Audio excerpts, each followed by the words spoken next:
다큐멘터리 역사를 찾아서 제631편 무인년 대지진과 군자 소인 논쟁.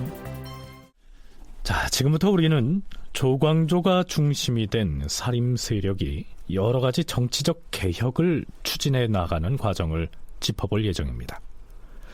고등학교 역사 교과서를 포함한 일반에서는 이것을 간단하게 조광조의 개혁이라고 일컫고 있습니다.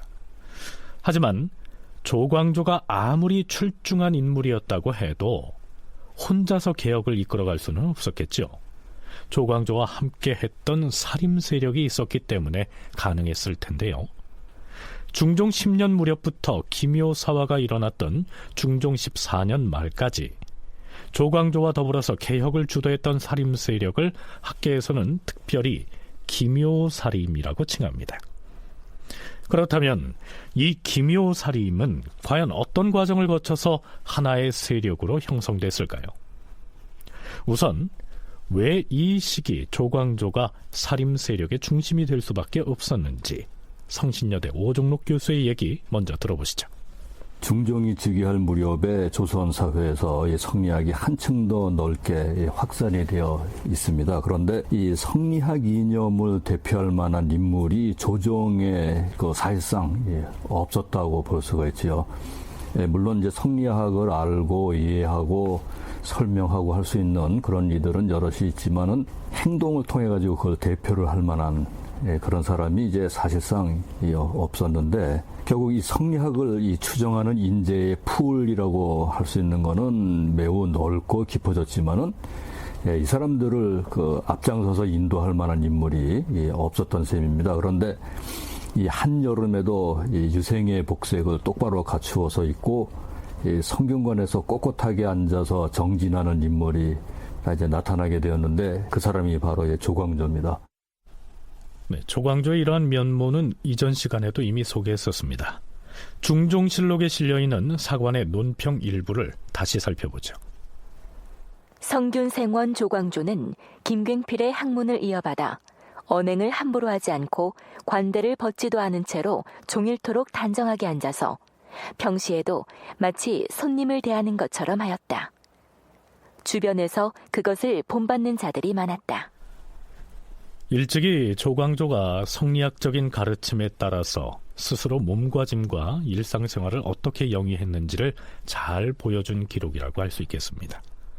더군다나 조광조는 개국공신의 후손이었습니다. 그렇기 때문에 가문적인 배경에서도 다른 사람들을 인도하는 데 유리한 위치에 있었지요. 그런데다가 우리가 이미 살펴본 대로 그가 관료사회에 등장하는 과정 또한 매우 파격적이었습니다. 반정주역들에 의해서 내쳐졌던 중종의 비 신씨를 복위시키라 하는 상소가 올라왔을 때 대간이 앞장서서 소를 올린 당사자들을 처벌하라고 주장했는데, 바로 이때 조광조가 나타나서 대간이 본연의 사명을 저버리고 언로를 훼손하고 있다, 이렇게 질타함으로써 조정의 공론을 뒤집어버린 것이죠. 조광조는 이제 유교의 핵심적 정치 이념의 하나인 이 언로를 훼손해서는 아니 된다 하는 원칙, 더군다나 그 언로를 담당하는 그 담당자가 앞장서서 언로를 훼손하는 일을 해서는 아니 된다는 원칙을 제시하면서 존재감을 확실하게 여러 사람들의 그 뇌리에 각인을 시키게 되고요. 이로부터 여러 사림들이 이제 그를 추종을 하기 시작을 해서 이미 그 사헌부, 사관원, 또 홍문관 이런 데에 진출을 해 있던 젊은 학자 관료들, 또 나아가서는 이미 재상의 반열에 올라 있다고 할 수 있는 그 안당이라거나 김한국이라거나 뭐 이런 사람들, 이들이 다 이제 조광조를 돕게 됩니다. 이러한 과정을 거쳐서 젊은 청요직 관리들뿐만 아니라 중진 관료들, 그리고 심지어는 왕실 종친들 중에서도 조광조와 뜻을 같이 하려는 사람들이 그를 중심으로 모여듭니다. 그런데 조광조를 도와서 개혁을 주도했던 이 기묘사림의 주요 면면을 상당 부분 파악할 수 있는 단서가 실록에 실려 있습니다. 중종 13년 8월 21일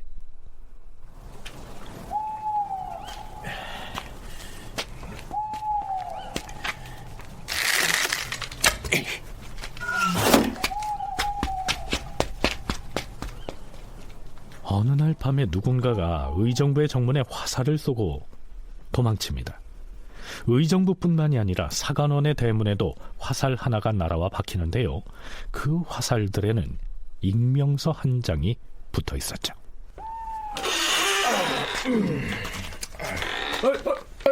이게 뭐야? 대문에 웬 화살이 여기 웬 종이 문서도 붙어 있는데 이거 어디 무슨 내용인가 보자고.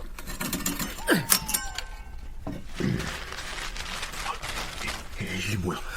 무슨 명단을 작성해 놨는데 김정, 조광조, 이정. 아이고, 누가 이런 괴이한 문서를 이보게 승정원으로 가져가서 주상전하께 아뢰도록 해야 하는 거 아닌가? 이 사람아, 작성자 이름이 없지 않은가?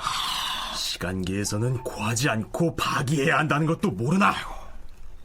화살 시자를 쓰는 이 시간계서란 화살에 매달아 쓴 익명의 문서를 일컫습니다. 본래 이런 익명의 투서는 상부에 보고를 하지 않고 파기하는 것이 원칙이기 때문에 실록에는 자세한 내용이 올라 있지는 않은데요. 다만 이렇게 기술되어 있습니다. 밤에 어떤 사람이 의정부의 대문과 사간원의 대문에 활을 쏘아서 그 화살이 대문에 꽂혔으며 화살대에 글이 달려 있었는데 그 글은 사람들에게 공개되지 않았다. 익명서에는 조정의 명성 있는 선비들을 가리켜서 나라를 망치는 신하들이라고 쓰여 있었다. 의정부와 사간원에서 모두 그 일을 임금에게 아뢰지 않았다. 식견 있는 사람은 그 익명서가 소인배들이 조정을 음해하려는 간계라고 하였다. 자, 그런데요. 그 기사 아래쪽으로는 익명의 문서를 쏘아 날린 사람이 나라를 망친 신하들이라고 지칭한 사람의 명단이 사신의 논평 형식을 빌려서 소개되고 있습니다. 어떤 사람이 밤중에 글을 화살에 묶어서 의정부의 대문과 사간원의 정문에다 쏘았는데 그 글에 나온 사람들은 김정, 조광조, 이자, 한충, 김한국, 권벌, 유인숙, 신광한, 공설인, 문근, 김구, 윤자임, 정응, 최산두, 이청, 이학빙, 유용근, 기준, 장옥, 김식, 박훈, 박세희, 양팽손, 이희민 등 30여인이었다. 익명의 작성자는 이 시간계서에서 이들이 국정을 어지럽혀서 사직을 위태롭게 하고 있으나 임금은 이 간사한 술책을 모르고 있다. 대신들은 어찌하여 묵묵히 편안하게 앉아만 있는가 라고 하였다. 말 그대로 그 화살대에 익명서를 붙여서 사원부 문에다가 이제 쏜 사건이에요. 그래서 지금 나라를 어지럽히고 있는 자들이 이들이다라고 해서 조광조를 비롯해서 한 24명 정도의 이름을 쭉 열거를 한 것이죠. 그래서 그거에 대한 가치를 뭐 굳이 따질 필요는 없고 적어도 조광조와 함께 활동했던 사람들이 이런 사람들로 분류가 되고 있었거나라고 하는 것들을 한번 이해하는 데 있어서는 그 시간계서의 명단, 이 명단이 김효사림의 어떤 외연을 어느 정도 이렇게 구획하는 데 있어서는 중요한 기준이 될 수 있지 않을까 생각합니다. 서울대 규장각 한국학연구원 송웅섭 책임연구원의 얘기 들어봤습니다. 앞에서 소개한 24명의 면면들이 조광조를 도와서 정치개혁을 해나가다가 결국 김효사화로 희생된 주요 인물들이다. 이렇게 이해하면 되겠습니다. 이 시기 조광조를 비롯한 살인이 어느 정도 세를 넓혀가고 있었다고는 해도 그 반대편의 견제 세력 또한 만만치가 않았습니다. 중종 12년 10월 10일 당시 수원부사로 있던 이성원이라고 하는 사람이 상소를 올리는데요. 그 상소문은 이렇게 시작합니다. 전하, 신이 이곳 외읍에서 전해 듣건대 조정에서는 이행이라는 인물이 중요한 자리를 차지하고 있으면 반드시 나라를 그르칠 것이다 라고 하여 그의 벼슬을 빼앗고 그만두게 하였으며 결국 이행은 물러가서 시골로 아주 돌아갔다고 하옵니다. 어질고 지혜로운 임금이 다스리는 세상에서 이행 같은 사람이 용납되지 못하고 이와 같은 악명을 얻었으니 신은 마음이 아파서 견딜 수가 없사옵니다. 이행은 도량이 넓고 학문과 재주가 뛰어나서 참으로 세상에 드문 인재이옵니다. 폐주 연산 때에는 혹독한 형벌을 받아서 죽음 직전에 이르렀으나 지조를 굽히지 않았기 때문에 사람들이 모두 감복한 바 있사옵니다. 전하께서 처음 정치에 임하셨을 때부터 대신이 그를 천거한 것이 한두 번이 아니었고 좌우에 시종이 천거한 것도 한두 번이 아니었으나 전하께서 일찍이 그를 사용하시지 않으셨으므로 신료들이 안타깝게 여겼사옵니다. 그래도 신은 전하께서 나중에라도 반드시 그의 인품을 살펴서 중요한 자리에 쓰실 것이다 라고 생각하여 기다린 지가 오래되었사옵니다. 그러던 터에 근자에 특별히 전하께서 대사헌을 제수하심에 신은 이행이 전하로부터 인정받은 것을 기뻐하고 나라에서 인재를 얻은 것을 또한 축하하였사옵니다. 하온데 곧 그를 대사헌의 직에서 물리쳤다는 말을 다시 들으니 통탄을 금할 수 없사옵니다. 수원부사 이성원은 중종에게 왜 이행이라고 하는 사람을 사헌부 대사헌으로 제수했다가 그를 곧 내치고 말았느냐 이렇게 따지고 있는 것입니다. 그렇다면 이행이라고 하는 사람은 어떤 인물이었을까요? 오종록 교수의 얘기입니다.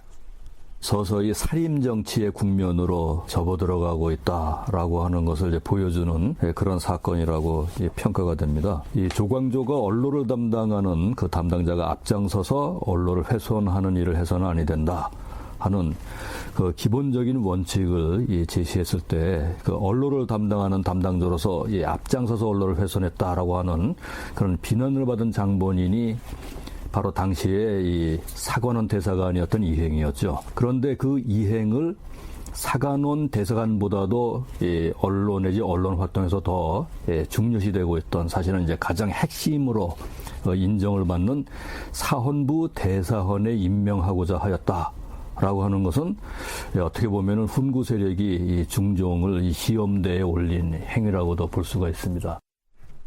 중종 10년 8월에 순창군수 김정과 담양부사 박상이 상소를 올려서 중종의 비인 신씨의 보기를 주장했을 때 이행은 당시 사관원의 대사관이었습니다. 그러면서 상소를 올린 이 두 사람을 처벌해야 한다면서 탄핵에 앞장섰죠. 그런데 그런 전력이 있는 이행을 대사관보다 상징적으로 더욱 중요한 직책인 사헌부 대사원에 임명하려고 하자 대간이 반대 상소를 올려서 결국엔 낙마를 시켰는데요. 수원부사인 이성원이 그 점을 문제 삼고 나서고 있는 것입니다. 이성원의 상소문 이렇게 이어집니다. 전하, 이행에게 나라를 그르친 사실이 있다면 그 죄로 벌을 주는 것이 옳고 만약에 그런 사실이 없다면 그 사실을 밝혀서 전하께서 그렇지 않다는 것을 훤히 아시도록 해야 옳을 것이옵니다. 그러나 대간이 드러나지도 않은 모호한 일로서 남의 잘못을 꾸며서 주장했는데도 온 조정이 입을 다물고 잠자코 있음으로써 국가에서 사람을 쓰고 버리는 일이 잘못되게 만들어 싸웁니다. 어진 사람이 뜻밖의 악명을 얻어서 밀려나는 것이 어찌 조정의 행복이 되겠으며 어찌 사직의 행복이 되겠사옵니까? 그런데 이성원은 이행이 대사원에 제수됐다가 쫓겨난 것이 겉으로는 대간의 탄핵 때문인 것처럼 보이지만 실제로는 그렇지 않다고 얘기합니다. 주상전하, 한 사람이 낸 의논을 천만인이 그저 동의를 하는 것이 지금의 실정이오나 사람들은 두려움 때문에 감히 말을 하지 못하고 있사옵니다. 지금은 정사가 조정에 있지 않고 세상에게도 있지 않고 또한 대간에도 있지 않사옵니다. 이처럼 나란 일이 외의에 의해 돌아가고 있으니 신은 마음이 아파 견딜 수가 없사옵니다. 조정 대신들이나 사대분들이 만나면 이행의 일을 말하면서 가슴을 치고 눈물을 머금는 자가 많은데도 이것을 항의하고 변명해서 전하께 고하는 사람이 하나도 없으니 애석할 따름이옵니다. 자, 이성원은 정사가 조정이나 재상들이나 대간에 의해서 운영되는 것이 아니라 바깥의 의논, 곧 외의에 의해서 결정되는 형편이다라고 탄식을 하고 있습니다. 이게 무슨 뜻일까요? 원래 언론 기관은 사관원과 사원부 두 기관인데 성종대 홍문관이 이제 성립이 되고 홍문관이 점차 언론의 기능을 담당하게 되면서 3사가 청요직 전체의 여론을 대표하고 그것이 공론으로 표방되는 어떤 이런 언론 체계를 갖고 있습니다. 그래서 실질적으로 대간이 뭔가 이렇게 제대로 된 발언을 하지 못하면 이미 성종대부터도 홍문관에서 대간을 압박하면서 바른 의견 그리고 군주의 위험에 두려워하지 말고 정당하게 맞서라라고 하는 그런 압박을 하면 그런 그 주문들이 있었던 것은 사실인데 이 시기에 오면 홍문관은 전체의 입장보다도 조광조라고 하는 사람이 이제 좀 더 돌출되어서 조광조 중심으로 이제 세력이 규합되고 있었던 상황이기 때문에 특별히 이 웨이가 조광조를 가리키는 그런 뉘앙스로 이제 활용이 되는 것이죠. 정사가 웨이에 의해서 돌아간다라고 할 때 그 웨이는 곧 조광조를 일컫는 말일 것이고요. 한 사람이 낸 의논을 천만인이 그저 동의를 하는 실정이다 라는 표현에 나오는 그 한 사람 역시 조광조를 지칭하는 것이 분명해 보입니다. 자, 이때쯤이면 조광조의 세력이 무시 못할 만큼 세를 얻고 있었다고 해도 과언이 아니겠죠. 그렇다면 국왕인 중종은 이 문제를 어떻게 처리했을까요? 중종은 문제의 그 상소문을 일단 승정원에 내립니다. 수원부사 이성원이 올린 상소문의 말들이 좀 지나쳐 보이기는 하나 한편으로는 지금의 병폐를 지적한 대목도 있다. 다만 이행을 대사원에서 교체한 까닭은 대간이 용납하지 않았기 때문이지 나라를 그르쳤다고 해서 그런 것이 아닌데 이것은 이성원이 외방에 나가 있어서 내막을 잘 모르고 쓴 것이다. 이 상소는 뒷날에 재상들에게 보이도록 하라. 전하, 이성원의 상소문 중에는 그 표현이 광패하고 또한 이치에 어긋나는 데가 많다는 것을 전하께서도 보시지 않았사옵니까? 만약에 이것을 재상들에게 보여준다면 그것은 상소문의 내용들을 전하께서 일단 받아들이는 것을 의미하옵니다. 그러면 해로운 일이 생기게 되옵니다. 아마 이성원은 이행이 대사원에서 교체된 까닭을 외부에 나가 있는 탓에 잘 알 수가 없었을 것이옵니다. 그냥 무시하는 것이 좋을 듯하옵니다. 과인이 언제 그의 상소문을 모두 사실로 받아들인다 하였느냐? 알았으니 이 상소문은 그냥 승정원에 머물러두라. 중종이 슬그머니 조광조 쪽에 편승하는 모습을 보여주는 대목이죠. 중종으로서도 자신의 권위를 강화하기 위해서는 먼저 조광조 등의 힘이 더 강화될 필요가 있다고 판단했을 것입니다. 그래서 한 사람이 낸 의논을 천만인이 동의하니라고 할 때 한 사람은 분명히 이 조광조이고 이제 조광조가 조선 양반층 전반의 대변자처럼 되었다 하는 사실을 가리키고 있지요. 그렇다고 조광조의 세력이 아직까지 그만큼 커졌다고 하기는 어렵습니다. 이 정치적 세력화라고 하는 거는 조광조의 말에 수많은 그 양반 사족이 동의한다 해서 곧바로 이루어지는 것은 아니고 여러 가지 조건이 이제 갖추어져야 이루어지는 것인데 결국 조선 사회에서 아직은 서원이 발달한 시기도 아니고 그리고 유향소는 여전히 훈구 세력이 대부분 장악을 하고 있고 또 이 새로운 세력 기반으로 기능할 수 있는 향약은 아직까지 실시를 도모하고 있는 중이고 그런 상황이기 때문에 조광조가 적어도 이때까지는 아직 체계적으로 세력을 구축하지 못한 상황이었으므로 중종으로서도 아직은 그에게 힘을 실어줄 필요가 있다고 판단했을 것이다. 이런 얘기입니다. 조광조의 살림 세력과 훈구 대신 세력 간의 힘겨루기는 의정부의 의정, 즉 정승을 임명하는 문제를 두고 다시 한번 노정됩니다. 중종 13년 5월 중종은 우의정을 새로 뽑는 문제를 두고 사헌부와 사관원 등 대간에게 누구를 뽑았으면 좋겠는지 의견을 물었던 모양이죠. 대간에서는 이렇게 말합니다. 전하, 오늘 정승을 뽑는 자리에 대간도 들어와 의논에 참여하라고 하셨사온데 대간은 그 직책에 마땅하지 못한 사람을 내세웠을 경우에 그 잘못을 탄핵하는 것이 임무이옵니다. 마땅한 인물을 추천하는 것은 대간의 소임이 아니옵니다. 신등은 참여하지 않겠사옵니다. 정승을 뽑는 것은 나라의 중대사인지라 널리 중의를 듣고자 해서 참여라 했던 것인데 사헌부나 사관원에서 온당하지 못하다고 생각한다면 꼭 참여할 필요는 없을 터이다. 본래 우의정은 김응기였는데요. 그가 사직을 하는 바람에 정승자리 하나가 상당 기간 비어 있었습니다. 그래서 중종이 이때 와서 새 우의정을 뽑고자 했던 것이죠. 중종은 우의정을 뽑는 일에 홍문관도 참여하도록 명했던 모양인데요. 홍문관 부제학 조광조 역시 대간과 같은 얘기를 합니다. 주상전하, 오늘 정승을 뽑는 데에 있어서 신등에게도 그 의논에 참여하도록 하셨사오나 정승을 뽑는 일은 나라의 중대한 일이라 신등이 참여하기는 어려울 것 같사옵니다. 전하께서 어찌 의정을 하기에 적당한 사람을 알지 못하겠사옵니까? 이미 얼마 전에 대신들이 천거한 한두 사람이 있사온데 그 사람들이 우의정 자리에 적합한 자인지 신등은 잘 알 수가 없사옵니다.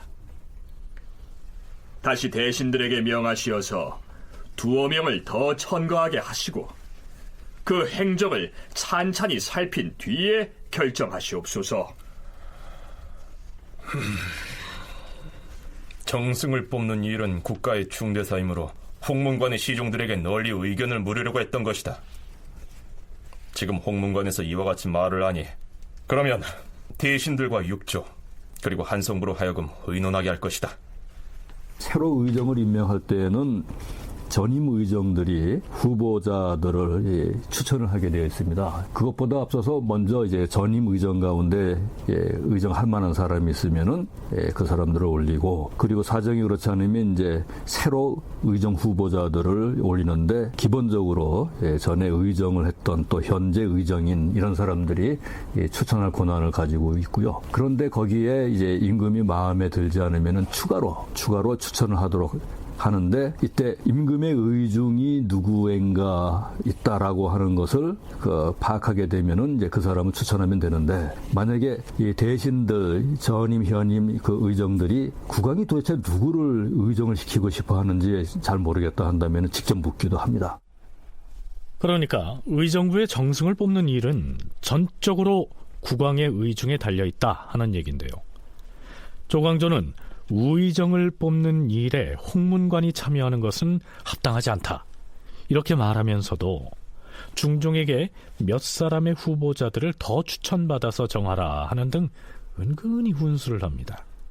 그렇다면 우의정 자리는 결국 누가 차지했을까요?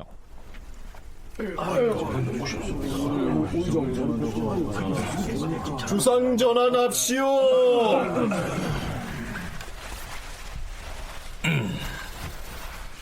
자, 승진은 그동안의 의논을 아래도록 하라. 예, 주상전하. 전하께서 오늘 이곳 사정전에 특별히 친정을 하신 것은 의정이 될 만한 인물에 대하여 의견을 듣고자 해서이옵니다. 지난번에 후보자로 선정해 놓은 대신은 김전, 남곤, 이계맹, 안당 4인이옵니다. 이 중에서 의망을 한다면 의당 3인을 해야 할 것이지만 전일에 홍문관에서 아뢰기를 정승을 고를 때는 임금이 독단으로 하셔야 한다고 했사옵니다. 전하께서는 어떻게 하시겠사옵니까? 여기에서 의망이란 말이 나오는데요. 의망이란 관원을 임명할 때 이조와 병조에서 후보자 3사람을 임금에게 추천하는 것을 일컫습니다. 그러니까 우의정을 일반 관리들을 뽑는 방식으로 정하자면 4명의 후보자들 중에서 3명만 적어서 올려야 하지만 홍문관 부제학 조광조가 말한 대로 임금이 독단으로 바로 뽑을 수도 있으니 알아서 하시라, 이런 얘기입니다. 자, 중종은 과연 어떤 선택을 할까요? 승지의 말이 과연 내 뜻에 맞도다. 과인의 생각으로는 이조 판사 안당이 정승에 적합하니 단망으로 서기하라. 후보자를 3명씩 올릴 필요 없이 단망으로, 즉 한 사람만 올리되 그 당사자를 안당으로 하라, 이런 얘기입니다. 기대하지 않고 있다가 갑자기 우의정으로 제수받은 안당은 깜짝 놀라서 몸둘 바를 모르죠. 전하, 무릇 정승자리에 앉을 사람은 식견이 고명하고 제덕에 있는 사람이어야 하는 것이옵니다. 정광필, 신용계 등 대신들이 왜 김전을 첫 번째 후보로 추천했겠사옵니까? 신은 그에 미치지 못하오니 감히 정승의 반열에 오를 수가 없사옵니다. 영의정 정광필이 애당초 신을 우의정 후보자로 청구하지 않은 것은 옳은 일이옵니다. 정승의 직책은 지극히 중한 것이다. 과인이 애당초에 경을 후보자로 지목하지 않았던 것은 그때에는 직급이 낮았기 때문이다. 지금은 자격을 갖추었으니 어찌 정승자리에 합당하지 않겠는가? 사양하지 말라. 전하, 김전은 덕행을 겸비하고 문장에 능하며 또 절조를 지킴이 아주 엄정해서 물망에 있는 사람이옵니다. 그리고 이계맹은 관대하고 다재다능하여 능히 나라의 큰일을 처리하는데 어려운 일이 없을 것이오며, 남고는 문장에 능할 뿐만 아니라 절조를 지킴이 탁월하여 여러 일을 주선할 수 있는 재주를 갖추고 있사옵니다. 이와 같은 사람들 중에 한 사람이 정승자리에 오르면 큰일을 처리함에 있어 조금 더 꺼리낌이 없을 것이옵니다. 전하께서는 더욱 신중히 생각하시어 다시 어진 사람을 선택하여 정승을 삼는 것이 지당하옵니다. 김전과 이계명은 모두 중신이지만 신병을 앓고 있어서 벼슬길에 나설 수가 없다. 지금 좌의정도 병이 있어서 영상이 혼자서 의정부위를 집행하고 있는 실정이 아닌가. 또한 남고는 지금 중책을 받고 북경에 가게 되었으니 경 말고 누가 정승이 되겠는가. 안당은 자신은 그릇이 아니라고 한사코 사양을 했지만 결국 중종은 새 우의정에 안당을 임명합니다. 그렇다면 왜 애당초 3명의 후보군에 들지도 못했던 이 안당이 결국 우의정으로 낙점을 받았을까요? 안당도 그러면 전혀 물망이 없었던 사람이냐라고 하면은 그렇지는 않고요. 다만 안당은 신시보기 상소 사건에서 박상과 김정을 처벌하는 거에 비판적인 입장을 갖고 있었던 사람입니다. 그리고 그러한 것들이 이후에 엎치락뒤치락 하는 과정에서 이제 조광조 등과 함께 이제 연대를 하게 되었고, 그래서 안당이 이 시기에 김은기를 대신해서 재상으로 임명이 됐을 때 당시 이제 관료들 사이에서는 그게 다 안당 스스로의 어떠한 그 위상이라기보다도 김효사림으로 불리는 조광조 등과의 연계 때문이지 않을까라고 하는 우려를 표명을 한 것이고요. 지금도 보면 대략 후임으로 누가 될 것이다, 어떤 직책에, 그런 하마평들은 계속 오르고 있는데 전혀 뜻밖의 인물들이 거기에 임명이 되면 이러쿵저러쿵 얘기가 나오죠. 우의정에 안당이 임명된 건 역시 조광조의 입김이 작용한 것이죠. 조광조와 그를 지지하는 사림은 이렇게 그 세력을 키워가고 있었던 것이죠. 중종 13년 5월 15일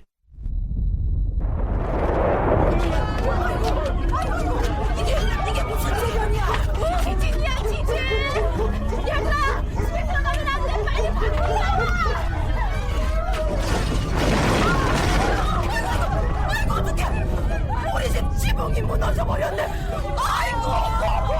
우리 집도 쓰러져 버렸으니 이제 어디로 가요?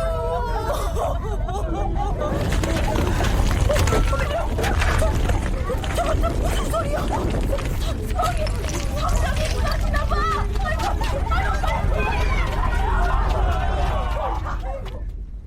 이날 유시에 3차례에 걸쳐 큰 지진이 있었다. 그 소리가 마치 성난 우레소리처럼 커서 인마가 모두 뛰쳐나와서 달아나고 담장과 성첩이 무너져 돌이 굴러떨어졌다. 도성한 사람들이 모두 놀라 당황하여 어쩔 줄을 몰랐다. 사람들은 밤새도록 노숙을 하면서 제 집으로 들어가지도 못하니 나이 든 사람들은 모두 옛날에는 없던 일이라고 하였다. 팔도가 다 마찬가지였다. 그야말로 대지진이 일어난 것입니다. 참고로 조선왕조실록을 통틀어서 중종 때의 지진 관련 기사가 498건으로 다른 왕들의 치세에 비해서 압도적으로 많습니다. 과학사를 연구하는 학자들도 바로 이 시기에 지진이 가장 잦았고 진도 또한 제일 강했다고 얘기합니다. 그 중에서도 앞에서 소개한 중종 13년 5월 15일치의 실록 기사가 지진의 심각성을 가장 긴박하게 표현하고 있습니다. 진도 몇이라고 하는 것을 바로 알 수가 없는 게 지표면 가까이에서 일어나거나 또 지진의 특성에 따라서도 다르고 해서 그에 따라서 충격이 어느 정도 나타나느냐 하는 거는 진도만 관계 있는 것이 아니라 그 어느 정도 깊이에서 또 어떤 방식으로 일어났는가 하는 것들도 다 관련이 있어서 따로 딱 부러지게 얘기하기는 어려운 거로 알고 있습니다. 그런데 이 가운데 그 중종 13년 5월 15일 날의 기록에 있는 것은 하여튼 천둥 치는 소리가 나면서 담장도 무너지고 도성의 성각휘 그 여장이라고 부르는 그것도 무너져서 떨어지고 그리고는 사람들이 밤새도록 길에서 자면서 집 안으로 들어가지 못했다라고 할 정도니까 상당히 심한 지진이 일어났던 것은 분명하죠. 네, 그동안에는 천둥 번개가 치고 우박이 떨어져서 농사를 망친 정도의 기상이변만 있어도 재변이다 라고 하면서 서둘러서 그 원인을 진단하고 구원교지를 내리는 등 아주 부산스러운 모습을 보여왔는데요. 사상 최악의 대지진이 일어났으니 국왕과 조정신료를 모두 긴장하지 않을 수 없었겠죠. 어찌 이런 변개가 있을 수 있단 말인가? 이번 지진은 실로 막대한 재앙이 아닐 수 없도다. 과인이 신료들로부터 의견을 듣고자 하니 승지들은 속히 대소신료들을 부르도록 하라. 예, 주상 전하.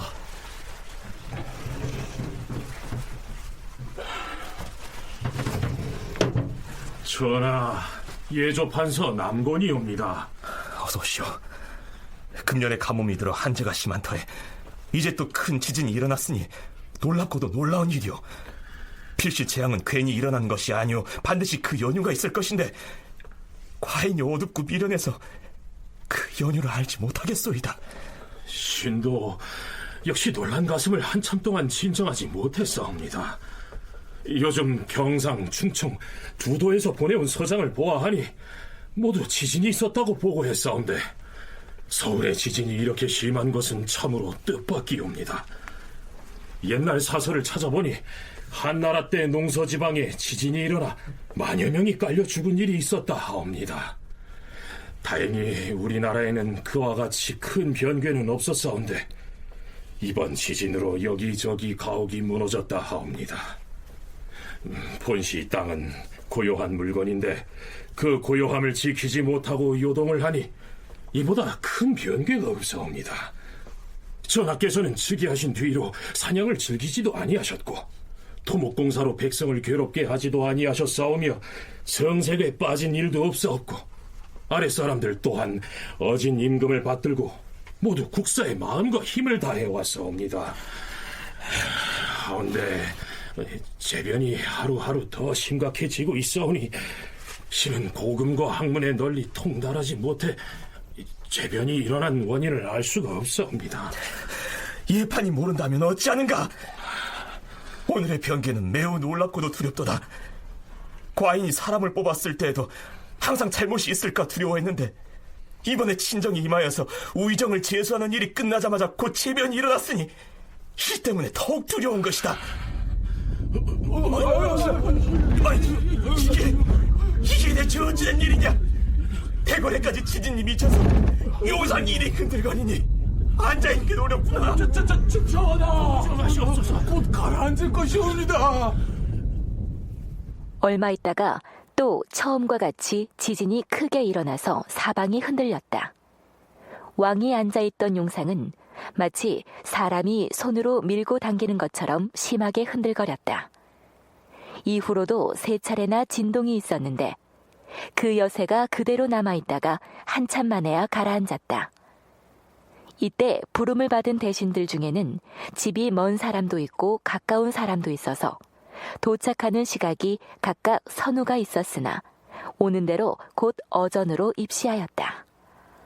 과학사 하시는 분들이나 아니면 자연재해를 대상으로 연구하시는 분들 사이에서는 16세기, 17세기를 소빙기라고 분류하시는 분들도 있으세요. 그러니까 이제 변화가 많이 있었던 시기이고, 그래서 이 시기에는 유성이 떨어진다거나 아니면은 여러 가지 그 기상이변들이 많았던 시기입니다. 그래서 지진도 사실은 그런 기상이변, 자연재해 중에 하나고, 원래 유교 정치 사상에서의 자연재해를 바라보는 시선은 시대마다 조금씩 달라지긴 합니다만 군주의 통치와 연결시키는 경향이 짙습니다. 그래서 꼭 군주가 잘못해서 일어나는 것은 아니지만 그럼에도 불구하고 백성들이 힘들어지는 이 상황에서 자신의 통치를 한번 되돌아본다라고 하는 의미에서 구원 같은 것도 시행을 하고, 대소신료들을 불러들여서 대책을 논의한다곤 하지만 천재지변, 그 중에서도 땅이 흔들리는 지진이 일어난 바에야 뾰족한 방책이 있을 리가 없었겠죠. 자, 그러면 대지진이라는 재앙을 맞이해서 급하게 소집된 대소신료들이 어떤 얘기를 주고받는지 살펴보죠. 전하, 영의정 정광필이 아뢰옵니다. 크고 작은 지진은 전에도 있었지만은 오늘처럼 심한 적은 없었사옵니다. 이것은 신등이 제 직분을 다하지 못했기 때문에 일어난 일이옵니다. 신 홍문관 저작 이충건이 아뢰옵니다. 근래에 재변이 끊이지 않고 있사옵니다. 지진은 예전에도 있었지만 오늘날같이 심한 재변은 없었사옵니다. 이러한 재난을 당하여 조정 정사의 득실과 백성들의 이해와 질병 등에 대하여 진실로 강구하고 살펴야 하옵니다. 신과 같이 어리석고 천한 자가 무엇을 알겠습니까만, 지금 조정은 기강이 제대로 서지 못한 실정이온데 이것은 아랫사람들 때문에 그런 것이 아니라 대신들 때문에 그러한 것이옵니다. 어찌하여 이 재변이 대신들 탓이라는 것인가? 재주가 있고 행실이 바른 사람을 뽑아 쓰는 일에 대하여 조정 의논이 이미 정해졌었고 전하께서도 이미 명을 내리신 바 있사오나 아직 시행되지 못하고 있사옵니다. 대신이 진실로 시행할 수 없는 것으로 여긴다면 그 시행할 수 없는 까닭을 변명해야 할 것이요, 시행해야 할 것이라면 속히 해야 할 것이옵니다. 그런데 오늘날까지 끌면서 좀처럼 봉행할 뜻이 없으니 전하의 어명이 계셨음에도 대신들이 이러할진데 하물며 그 아랫사람들에게야 어떻게 대하겠사옵니까? 신의 생각에 기강이 서지 않은 것은 필시 대신이 스스로 그 기강을 무너뜨렸기 때문이옵니다. 천거로 사람을 쓰는 일은 당초에는 시행하는 것이 마땅하다고 했으나 중간에 의논이 일치하지 않았고 그 후에 조정의 의논이 결정되었지만 그 절목을 마련하는 일은 육주와 의정부가 함께 의논해야 하는데 요즘 의정부에 결혼이 있어서 의논하지 못한 것이다. 신 영의적으로서 책임이 크옵니다. 인재를 천거하여 등용하는 계책을 세우지 못한 것은 의정부 정승으로서 신이 혼자서 재직하기 때문이기도 하지만 신은 실상 이 일이 다 옳다고 생각지는 않사옵니다. 인재를 뽑는 법은 마땅히 선왕의 법을 지켜야 하옵니다. 만약 일체를 다 고쳐버리면 뒤에 반드시 폐단이 있을 것이옵니다. 그동안 과거를 시행해온 것은 오직 과거만이 공평한 것이었기 때문이었사옵니다. 지진이 왜 일어났는지를 진단하고 그 대책을 논의하는 과정에서 사림 세력은 대지진이 난 것이 훈구 대신들 탓이라고 공격을 합니다. 인재 등용에 있어서 재행이 바른 사람을 천거에 의해서 뽑아쓰기로 논의했음에도 불구하고 대신들이 과거 제도만을 고집했기 때문에 문제가 생겼다 하는 것이죠. 과거가 아니라 천거에 의해서 사람을 뽑아쓰는 제도를 혈량과라고 하는데요. 조광조 등이 이 혈량과를 어떤 과정을 거쳐서 관철해 나가는지에 대해서는 나중에 자세히 살펴보겠습니다. 어찌됐든 사림 세력은 대지진의 원인을 인사를 잘못해서 일어난 재변으로 규정을 하고 천거제를 반대해온 대신들에게 공격의 화살을 겨누고 있습니다. 다소 억지스러운 장면이라고 할 수 있겠죠. 지진은 그날 밤에 이어서 16일에도 계속됩니다. 전하, 승정원에서 아뢰옵니다. 어제 재변 때문에 대신과 시종을 불러서 의견을 물어보셨사온데 이는 임금으로서 하늘을 두려워하는 뜻에 합당한 일이옵니다. 그러나 좀 더 여러 사람에게 널림으로써 잘못된 점이 무엇인가를 들으셔야 하오며 또한 구원한다는 전교를 사방에 이미 내렸사오니 육조와 한성부의 당산관과 이전에 육조의 판서를 지낸 사람들 및 어제 입시하지 않았던 경영관 등을 들게 하여서 각각 그들의 생각을 개진하게 함이 좋을 듯 하옵니다. 그리하라. 이렇게 해서 다음 날에도 지진의 원인과 그 대책을 논의하는 자리가 펼쳐집니다. 이번에는 누가 군자이고 누가 소인이냐 하는 이른바 군자 소인의 논쟁이 전개됩니다. 정치를 누가 할 것인가라고 했을 때 자연스럽게 유교 국가에서는 군자가 정치를 해야 되는 것이죠.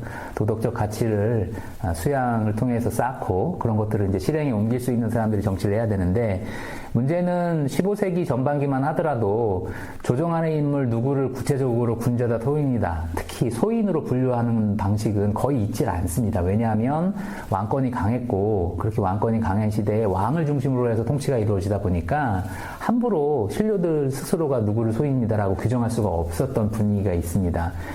하지만 이제 신료 사회의 어떠한 공론의 목소리들이 커지는 상황 속에서 정치가 왜 잘못되는가라고 하는 반성과 비판이 이제 들끓고 있죠. 그런 상황 속에서 권력을 또는 군주에게 아부하려고 하는 그런 사람들이 나타나면 그를 이제 소인으로 낙인을 찍는 이러한 현상들이 나타나는데 그렇다면 지진이라고 하는 천재지변이 어떻게 해서 소인군자 논쟁으로 이어지게 될까요?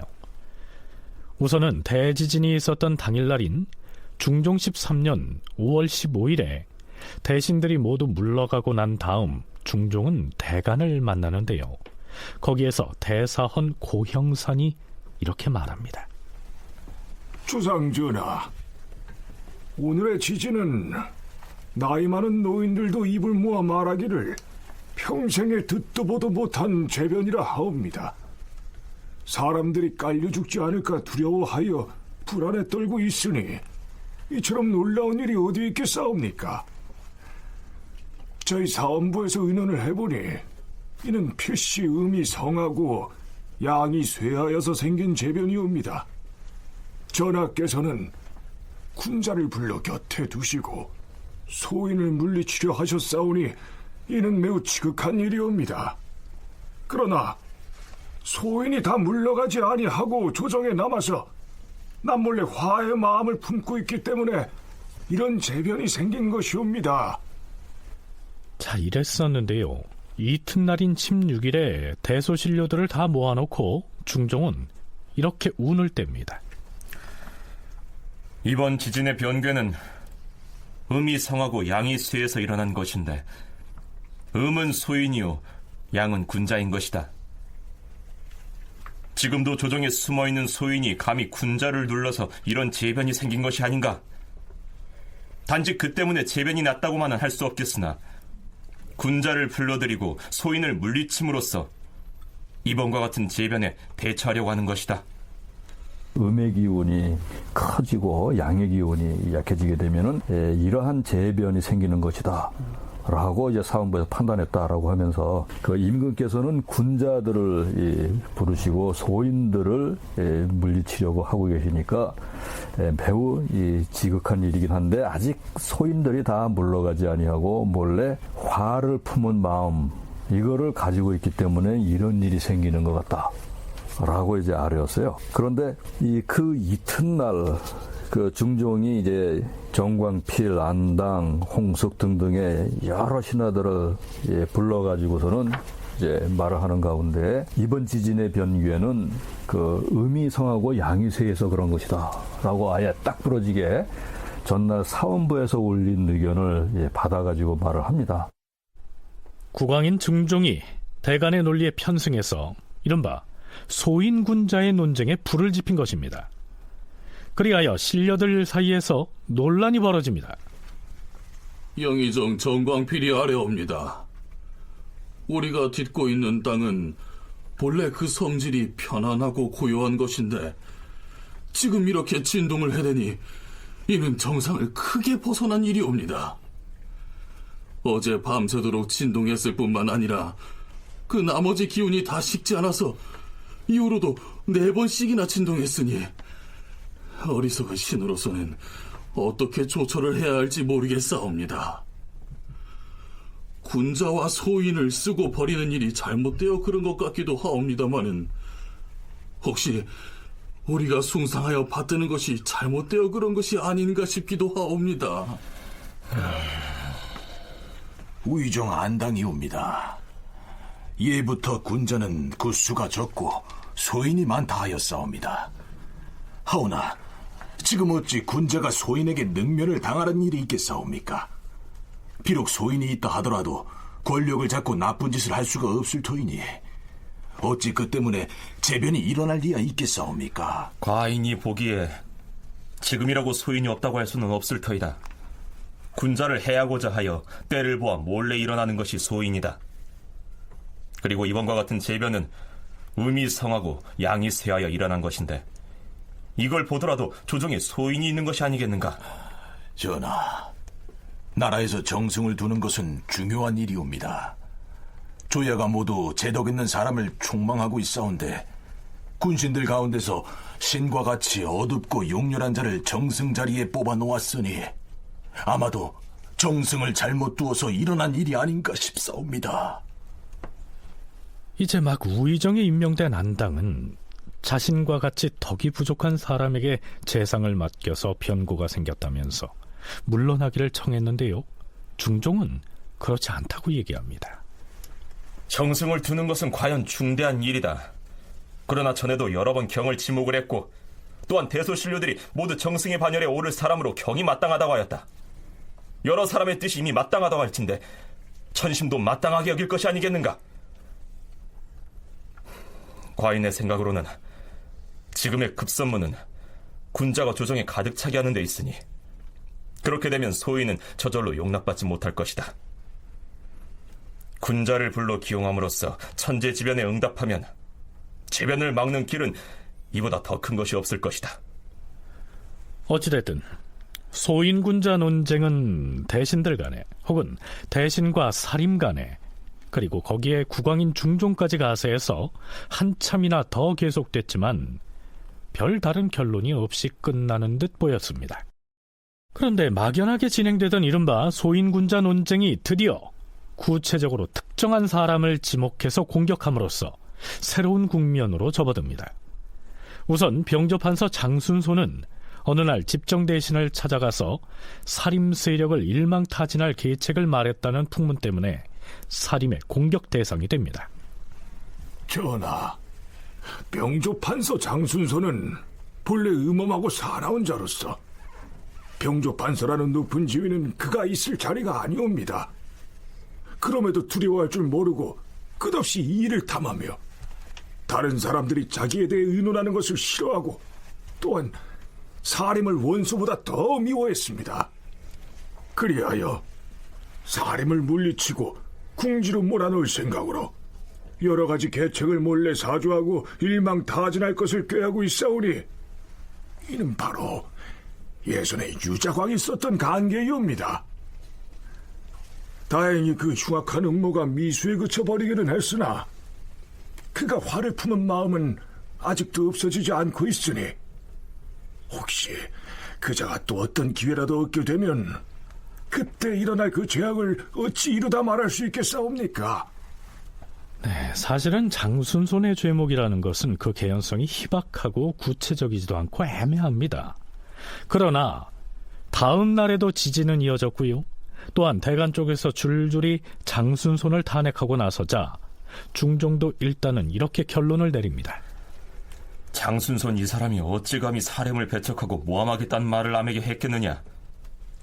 과인은 그러지 아니했을 것이라 믿는다. 그러나 대간으로부터 일단 탄핵을 받았으니 병조판서를 교체하는 것이 가할 것이다. 만약 그에게 죄를 준다면 그 폐해가 또한 적지 아니할 것이다. 그런데 장순손에 대한 탄핵 문제가 아직 마무리되지 않은 상태에서 또 한 사람이 살인의 표적으로 등장합니다. 예조판서 조계상이 그 사람인데요. 처음에 조계상을 공격하고 나선 사람은 경연 시독관 장옥이었습니다.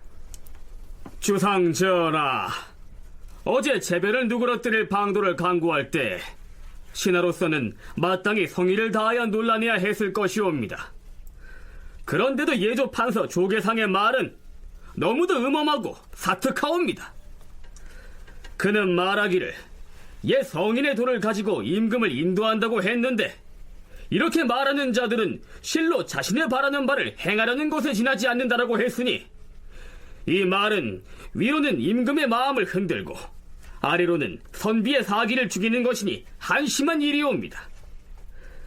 그는 평소에 음흉한 마음을 가지고 귀신이나 도깨비처럼 군자를 모함하다가 드디어 하루아침에 갑자기 그 마음을 드러낸 것이온데, 전하께서 제배를 만나 두려워하시고 좌우에서 언론이 분분히 일어나는 시기를 틈타서 한번 술책을 부려보고자 하는 것이옵니다. 네, 이 장옥에 이어서 대사훈 고형산이 나서더니 장순손과 조계상을 거명하면서 이들을 군자를 해치려는 대표적인 소인이다라고 지목하면서 처벌해야 한다고 요구하고 나섭니다. 이러는 중에